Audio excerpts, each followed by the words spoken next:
সোনা পাপ্পু 30টার বেশি সম্পত্তির হদিশ মিলেছে এবং কোটি কোটি টাকার সম্পত্তি কম দামে কিনে মুনাফার পর মুনাফা, আর সেই মুনাফার টাকা কার কার পকেটে গিয়েছে সেই খোঁজ করছে এখন ইডি। আর এই রেন অফ টেরার সোনা পাপ্পুর জমি দখল, প্রমোটিং এবং তাতে পুলিশ এবং রাজনীতির বড় সড় হাত ছিল বলে মনে করছেন তদন্তকারীরা।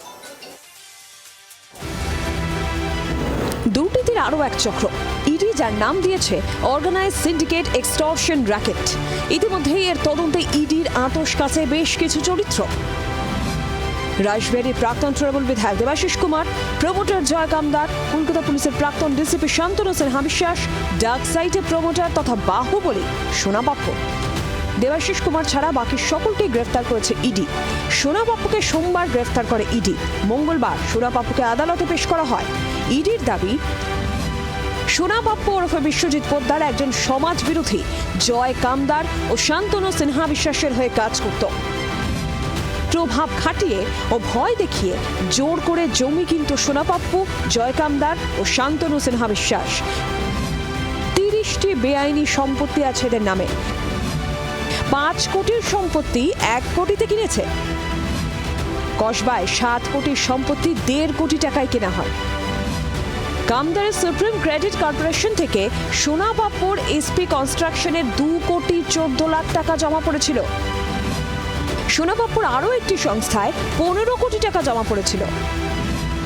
সোনা পাপ্পুর স্ত্রীর সংস্থা হেভেন ভ্যালিতে 6 কোটি টাকা জমা করেছিল কামদার। সিন্ডিকেটের হয়ে রেইন অফ টেরার চালাতো সোনা পাপ্পু। সোনা পাপ্পুর বাড়ি থেকে লাইসেন্সিং আগ্নেয়াস্ত্র মিলেছে বলেও দাবি ইডির। এই আগ্নেয়াস্ত্র কামদারের দোকান থেকেই কেনা হয়েছিল। এর কিছুদিন পরেই কাঁকুরিয়া রোডে ঝামেলা হয়েছিল। এদিন শুনানিতে সোনা পাপ্পুর আইনজীবী দাবি করেন, যে 4 মামলার কথা বলা হচ্ছে তাতে অবৈধ আয়ের অভিযোগ নেই।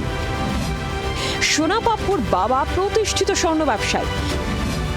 সোনা পাপ্পু নিজে বাবার ব্যবসা বাড়িয়েছে, প্রমোটিং বিজনেস শুরু করেছে। জয় কামদার বা সোনা পাপ্পুর স্ত্রী নয়, আরও একাধিক প্রভাবশালী ব্যক্তি, তাদের প্রত্যক্ষ এবং নিবিড় যোগাযোগ রয়েছে এই কয়েকশো কোটি টাকার যে স্ক্যাম, এই দুর্নীতির নেপথ্যে। সোনা পাপ্পু বকলমে একজন প্রমোটার, ডেভেলপার, কিন্তু সেই প্রমোটিংটা সম্পূর্ণতই হয়েছে জোর করে, জমি দখল করে। তার সঙ্গে সোনা পাপ্পু লাগাতার এলাকায় এক্সটর্শন বা তোলাবাজি চালিয়ে গেছে। বিধাননগর হাসপাতালে সোনা পাপ্পুকে দেখে চোর চোর স্লোগানও দেওয়া হয়।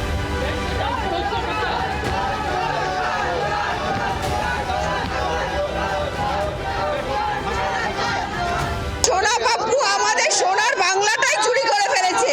সেই জন্য আজকে এই সোনা পাপ্পুদের মতো গোটা বাংলায় যে দুর্নীতি চলেছে, আমাদের মুখ্যমন্ত্রী, নতুন মুখ্যমন্ত্রী এসে এই সোনা পাপ্পুদের কাছ থেকে সোনার বাংলা ফিরিয়ে আনার জন্য সমস্ত লোককে অ্যারেস্ট করছে।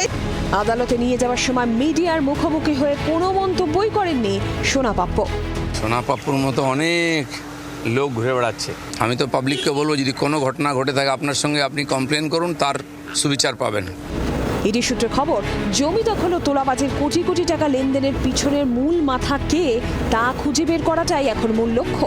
কবে মাথায় পৌঁছবে ইডি, সেটাও কোটি টাকার প্রশ্ন। অয়ন ঘোষাল ও বিক্রম দাসের রিপোর্ট, জি 24 ঘন্টা। বাংলার আওয়াজ, বাঙালির আবেগ, জি 24 ঘন্টা।